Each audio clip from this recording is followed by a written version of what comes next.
fighting you, Yeah, you. it was fighting me. Inflamed, you were rebounding. It was terrible. You hated it. And I was freaking out. I remember even I ran to Walgreens and bought some test or something to test my blood, and you about freaked out. I thought you were going to fire me as a client.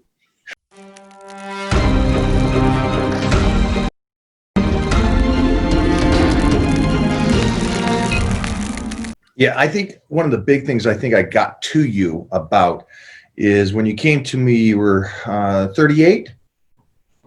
I was 38, 39. 39. Yeah. And so what I said is, I know. let's be honest. Here's the great thing. Yeah, I know you want to be in great shape when you're 40. I said, you're financially fine. So if you're making all this money and stuff, how would you like to be better than you are at 40, at 50? Right. How would you like to look better than 40 years old? How would you like to be in better shape at 50 years old than you are at 40 years old? And I'm still going to train you for a year to get to 40.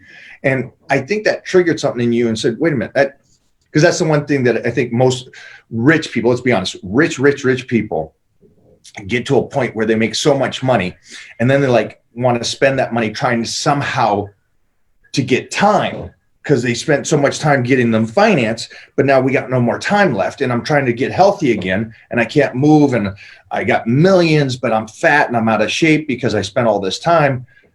And that's how, like, Steve Jobs even talked about it, or was it Buddha? I think it was Buddha that talked about they give up health and time to make money. And then at the end, they try to give up money for health and time, but it's too late. And now you, in 10 years, still be financially fine, but you'll be in better shape. And that's the one thing that society doesn't get, is that that's the time machine. Everybody wants to go, I want to live forever. I want to be in better shape. I want to do this. We don't have a lot of time on the planet, but how would you like to be healthy as you get older? How would you like to be in better shape when you get older? And that was a thing I think triggered you going, dude, I could be so rocking it at 50. Dalai Lama, Jeffrey said. It 100% hit home. I remember when you were trying to retrain my body to take in carbs, because I had done the whole carb thing like everybody else. No carbs, no carbs, no carbs. And we were retraining the body to be able to absorb carbs. So I was eating more carbs than I ever had. And the body I don't even know if the word's inflamed, but I was putting on weight. Oh, it was fighting you. It was fighting me. Inflamed, you were rebounding. It was terrible. You hated it. And I was freaking out. I remember even I ran to Walgreens and bought some test or something to test my blood, and you about freaked out. I thought you were going to fire me as a client. But what eventually sunk in was that when you said about being 50, I thought, all right, wait a minute. This is not a quick fix.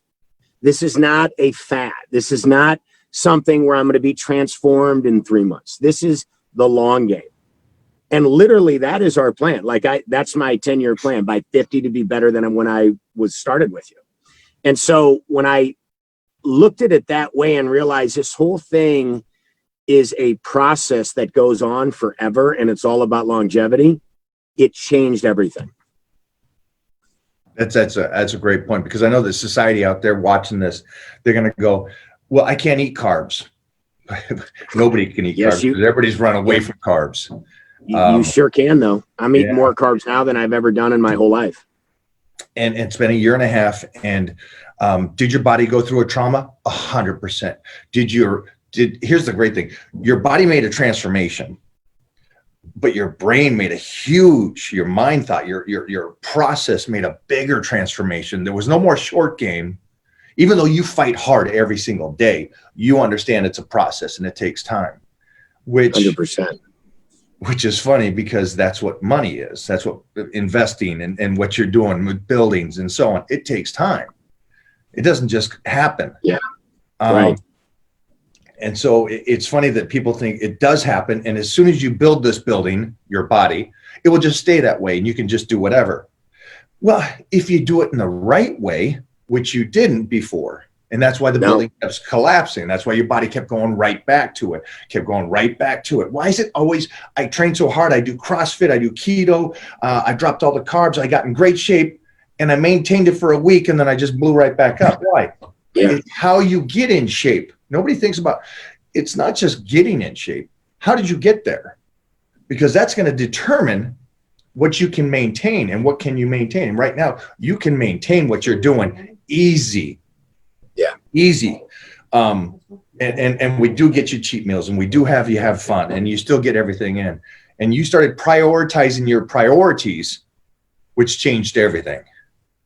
No question about it. No question about it. I mean, and you made a good point. I'm glad you said it. You still get cheat meals in. You still have fun. Look, I'm a guy. I like to go out.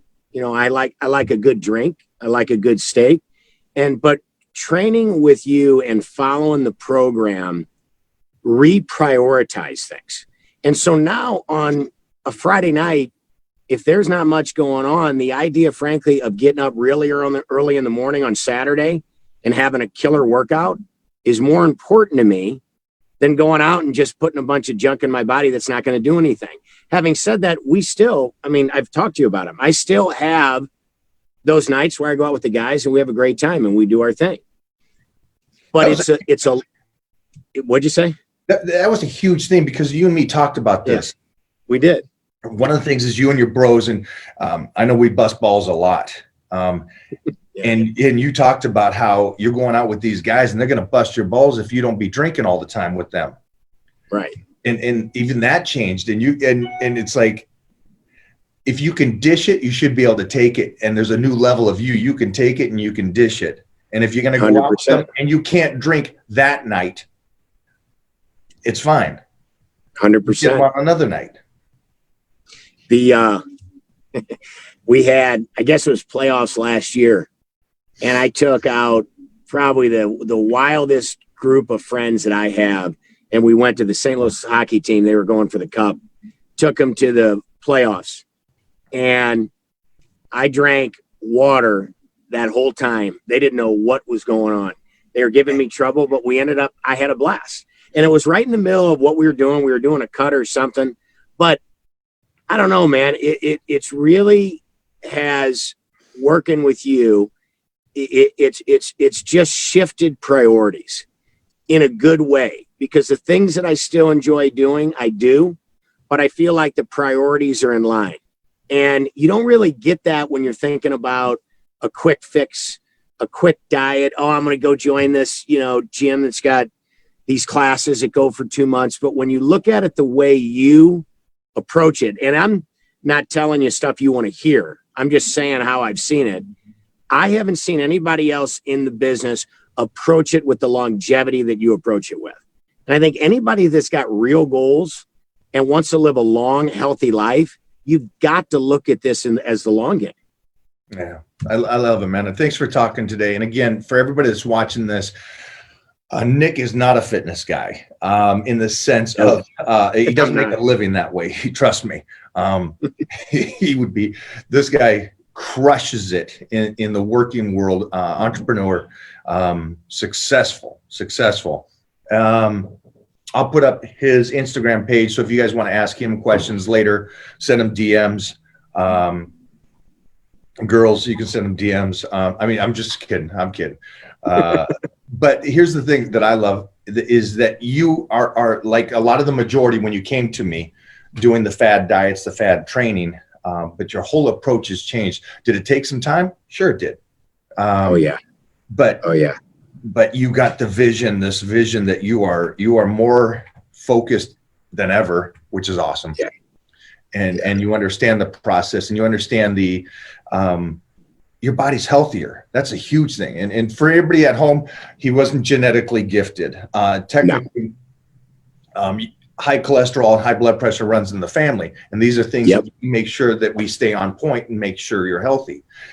So there's a lot of stuff here that I don't want to hear the arguments about, well, he's this, that, and the other thing. He's got money, so he's got again, that's his point. What he says is that he doesn't have time.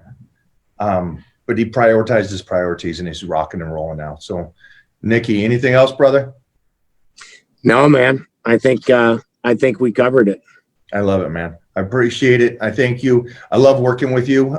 Nick is one of my one-on-one clients, one of the few guys I work with. So again, thanks, brother.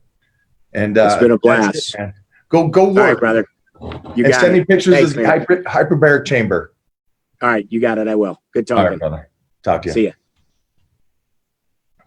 All right, guys. So let's continue this. We're going to continue the discussion of today over on the Titan Cruise. So